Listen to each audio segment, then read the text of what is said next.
বৈষম্য বিরোধী শক্তি জাতীয় নাগরিক পার্টি বারবার ছাড় দিয়ে গিয়েছে, কিন্তু ছাড় দিতে দিতে আমরা শেষ প্রান্তে এসেছি।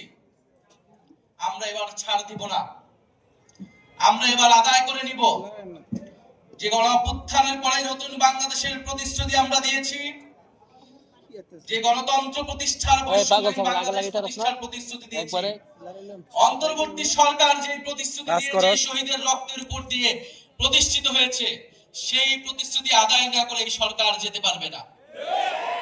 সেই প্রতিশ্রুতি বাস্তবায়ন না হওয়া পর্যন্ত কোন রাজনৈতিক দল ক্ষমতায় আসতে পারবে না।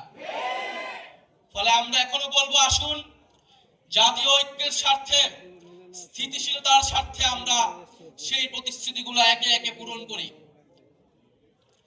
আজকে জাতীয় যুব দিবস, জাতীয় যুব সম্মেলন, ফলে যুবকরা একত্রিত হয়েছে। আমরা দীর্ঘ সময় ধরে আপনাদের স্বপ্ন সম্ভাবনার কথা শুনেছি। আমরা দেখেছি বিগত 16 বছরে এদেশের তরুণদের সাথে কিভাবে ট্রিট করা হয়েছে। শুধু 16 বছর নয়, আমরা গত 54 বছরের ইতিহাসও দেখেছি। তরুণরা বারবার রক্ত দিয়েছে, বারবার রুখে দাঁড়িয়েছে, বারবার স্বৈরাচারের বিরুদ্ধে দাঁড়িয়েছে এবং বারবার প্রতারিত হয়েছে। গত 16 বছর ধরে বারবার রাজনৈতিক দলগুলোর পক্ষ থেকে, ফ্যাসিবাদ বিরোধী দলগুলোর পক্ষ থেকে আহ্বান করা হয়েছিল, তরুণরা কেন রাজপথে নেমে আসছে না, ছাত্ররা কেন রাজপথে নেমে আসছে না।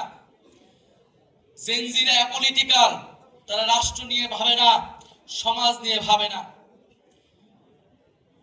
এই জেনজিরা কিন্তু সেই ভুল ভেঙেছে। তারা প্রমাণ করে দিয়েছে তারা রাষ্ট্র, সমাজ, দেশ নিয়ে ভাবে। সবচেয়ে দেশপ্রেমিক প্রজন্ম এই জুলাই গণ অভ্যুত্থানে রাজপথে নেমেছে, জীবন দিয়েছে, বুলেটের সামনে দাঁড়িয়েছে। কিন্তু বিনিময়ে কি পেয়েছে? যদি এই তরুণদেরকে আপনারা, আমরা, বাংলাদেশের যারা ক্ষমতা কাঠামো রয়েছে, যারা ক্ষমতা নির্ধারণ করে, তারা যদি আবারও প্রতারিত করি, এই দেশের আর কোনো ভবিষ্যৎ নাই। তরুণরা বারবার জীবন দিবে, রক্ত দিবে রাজনৈতিক দলগুলোকে ক্ষমতায় নেওয়ার জন্য, আর বাংলাদেশের মহানগরের ভাগ্যের কোনো পরিবর্তন হবে না, এইটা বাংলাদেশের তরুণরা আর মেনে নেবে না।